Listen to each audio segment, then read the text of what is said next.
Are you still a little bit scared or worried, or maybe a lot scared or worried how AI is going to impact your ability to sell your services? Well, you're not alone, and you're absolutely right to be concerned.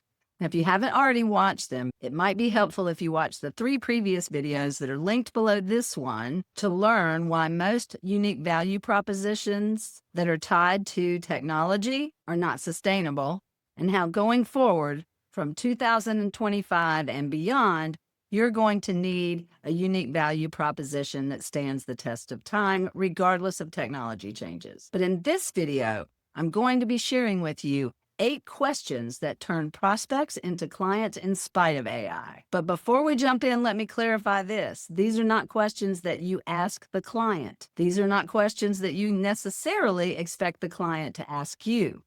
The answers to these questions are sprinkled throughout your proposal, your project brief, your project documents that the client signs and agrees to at the beginning of the project. So I'll explain as we move forward through these questions. Question number 1 is really a 2-part question. How did you arrive at this estimate? And does your estimate include a pad? When estimating a project, to ensure that you get paid for all you do and that you're estimating properly, you need a mathematical equation based on a real project plan. And if you're adding pads to your estimate for unknowns or to deal with scope creep, the problem with that is that you never know what actually caused the problem so that you can prevent it from happening in the future. Question number 2, how do you discover and document the requirements for the project? If you don't have a written process that you follow every time in order to gather requirements from the client, you're shooting yourself in the foot. And the client needs to know upfront what's expected of them during this discovery process. Question number 3, how do you manage the content activities? That really should be, how do you manage the creation, the collection, and the organization of the content for the website, and who's responsible for it? And then what happens if the content's not ready at the time it was planned? Okay, so that's like a 3-part question. The way that we handle it is, first we start with wireframes to establish a rough order of magnitude of the content. And then we actually estimate how much time that is going to take for each one of those blocks of text or visuals of some kind. And then depending on actually who's creating the content, we add that to the schedule with an assignment of who would be responsible for that, whether it's the client, whether you're doing it, or a third party. And then finally, what happens if the content's not ready, which is one of the biggest problems that website providers struggle with, getting that content from the client. So what if it doesn't come when it's supposed to? Well, the way that you handle that is through a solid change control procedure that you start with right from the beginning, and you invoke for every single deviation from the original plan. Question number 4, how do you manage changes? How do you define change? Who can request a change? How is the cost of change determined? Where does the money come from to pay for a change? All of these can be answered with a really, really good change control process, which will be the subject of a future video on this channel.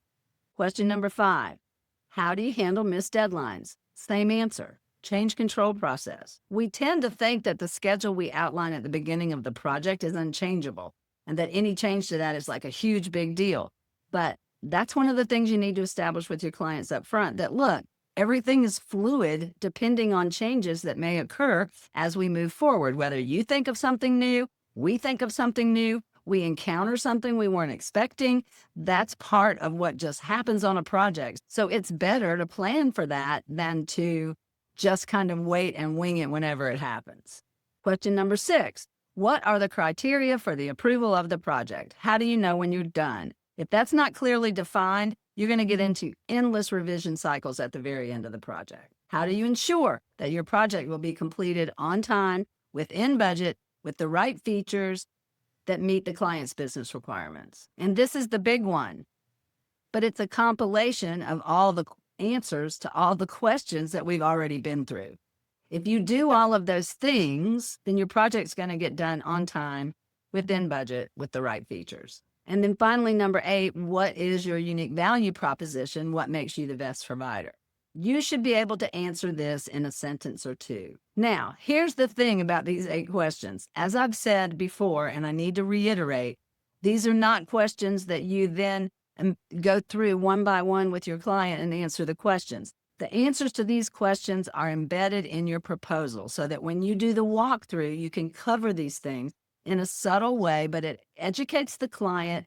It gives them the proper expectations. It tells them how website projects really work because they have no clue. They've been told through TV commercials and online ads that come up that websites aren't that really hard. You can create one in an hour. So their expectations are quite different than reality, but it's your responsibility to help them understand, because the more they understand, the less problems you're going to have during the project.